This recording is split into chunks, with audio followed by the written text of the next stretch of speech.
Greetings, everyone. Hope all of you are having an absolutely fantastic day. We are back again with more Midnight Suns. I'm a little over 20 hours into the game and thought this would be a good time to share my thoughts. Let me know if there's any other specific content regarding Midnight Suns that you want to see. This is not a full review since I haven't actually finished the game, just my impressions thus far, starting with what I liked. First and foremost, the biggest surprise for me is that the card system is fantastic. When I watched the trailers, I hated it and braced myself to despise it when I played the game. To be clear, I play games like Baldur's Gate, Pillars of Eternity, and Wasteland 3 with a dash of Mass Effect and Dragon Age for flavor. I am not at all big into card games, and yet still, I love this combat system. It's very tactical. You really need to understand who you are playing with and brace yourself for what the enemies can do. While you have a lot of control over the 8-card deck each hero has, you have no control over what cards you start with or will be dealt to you. This makes each encounter engaging because no matter how strong you are, you really cannot just sleepwalk through the combat. Every match becomes a puzzle where you are constantly introduced to new pieces and you have to figure out how to make it work. Obviously, this wouldn't be possible if you were playing the game in real time, but since it's turn-based, you can sit back, take your time, and plan out how to take advantage of your opportunities. It is all done very well. As you progress in the game, the deck building system becomes more layered, allowing you to combine cards, change the properties of your cards, and gain new abilities. It's definitely work and a system that you have to manage, but it is all laid out in a very easy to follow format, so it's not difficult to do what you want to do.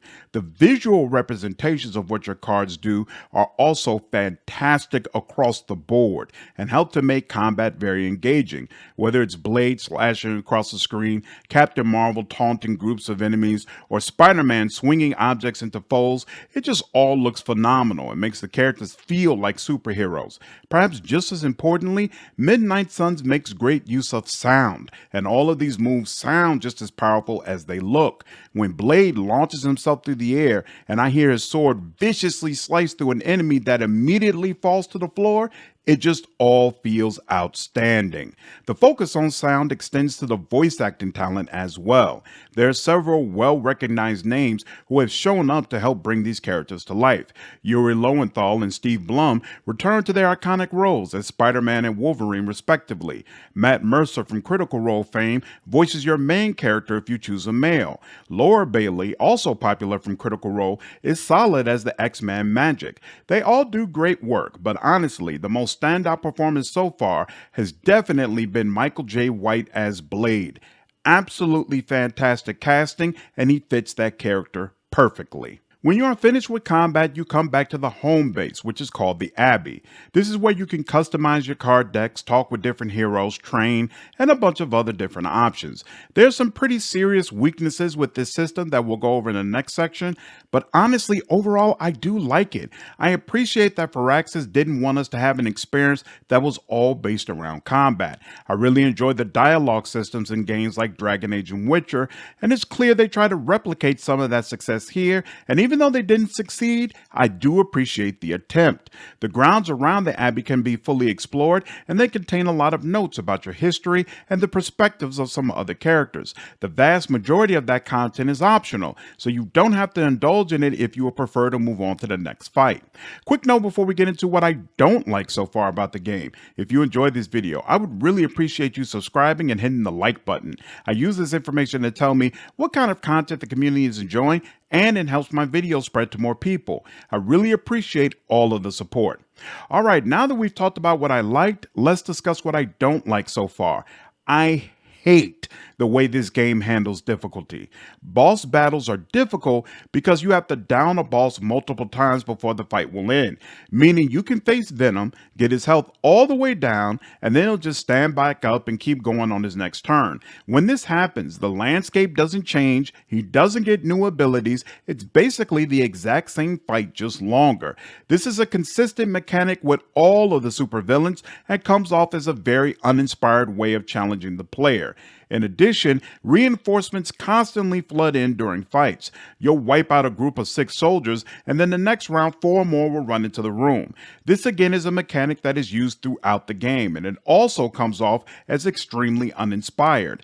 Tactical turn-based RPGs are supposed to be difficult due to enemy abilities, changing landscapes, verticality, or things of that sort that actually engage with the player, forcing us to fight wave after wave of the same types of enemies while downing the same boss multiple times just comes off like a grind. Speaking of spawning the same enemies over and over, there's a significant lack of enemy variety in this game. The vast majority of foes I've faced have been Hydra soldiers, and there's only a handful of different types. I have also faced 3 supervillains in that time, but one of them I fought twice, and another I have had to fight 4 times. Considering the wealth of evil characters in the Marvel catalog, this lack of variety doesn't make sense to me.